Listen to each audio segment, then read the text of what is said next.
গাইবান্ধার পলাশবাড়ীতে কালের সাক্ষী হয়ে দাঁড়িয়ে রয়েছে দেশের সবচেয়ে ছোট এক গম্বুজ বিশিষ্ট কাদির বক্স মন্ডল মসজিদ। এটি নুনিয়াগাড়ি মসজিদ নামেই বেশ পরিচিত। মসজিদের আয়তন খুবই ছোট।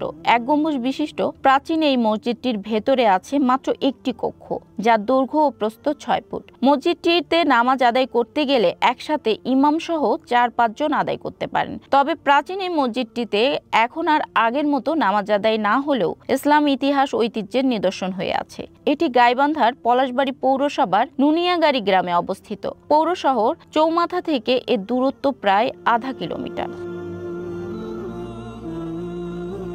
স্থানীয় এলাকাবাসী সূত্রে জানা যায়, কালের সাক্ষী হয়ে থাকা প্রাচীন এক গম্বুজ বিশিষ্ট কাদির বক্স মন্ডল মসজিদটির নামকরণ নিয়ে রয়েছে বিতর্ক। তেমনি মসজিদটির সঠিক কোনো তথ্য না জানার ফলে বিতর্ক রয়েছে প্রতিষ্ঠাতা নিয়েও। তবে যার নামে নামকরণ আছে তার বংশধররা জানান তিনিও নাকি এটি নির্মাণ করেননি। পূর্বপুরুষরাও জানেন না এই প্রাচীন মসজিদটি ঠিক কত বছর পূর্বে নির্মাণ করা হয়েছিল। তবে ধারণা করা হয় 2 থেকে 2.5 হাজার বছর পূর্বে এই মসজিদটি নির্মাণ করা হয়েছিল। আবার কেউ কেউ বলছেন 1000 বছর পূর্বেও হতে পারে। তবে পূর্বপুরুষরাও নিশ্চিত করে বলতে পারেননি ঠিক কত বছর পূর্বে মসজিদটি নির্মাণ করা হয়েছিল। আমরা ছোটকাল থেকে দেখে আসছি এই মসজিদ ছোট আকারের মসজিদ, শুধু মাত্র 3 জন আমাদের ব্যবস্থাপনা ছিল। আমরা বাপ দাদার কাছে জেনে এসেছি এই মসজিদটা অনেক পুরনো। আমার বাপ দাদা তারাও বলতে পারেন এই মসজিদটি ঠিক কত সালে নির্মিত হয়েছে।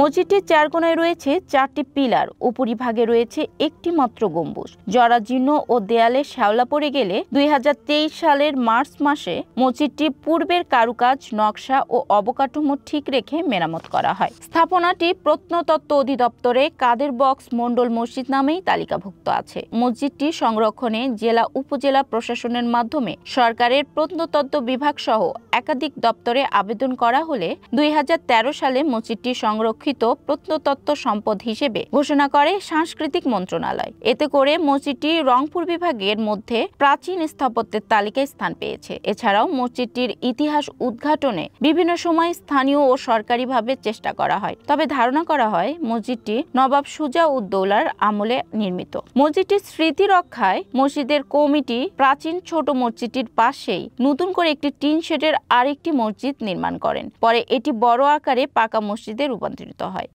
পরে যখন মসজিদে একটু বেশি হওয়ার পরে এখানে একটা ঘর করা হয়েছিল, এটাও একটা মসজিদ করা হয়েছিল টিন শেড করার পরে যখন ওয়াল করা হলো, ওয়াল করার পরে তারপরে বিল্ডিং করা হলো। ধীরে ধীরে লোক যখন বাড়ছে তখন বিল্ডিং করা হচ্ছে।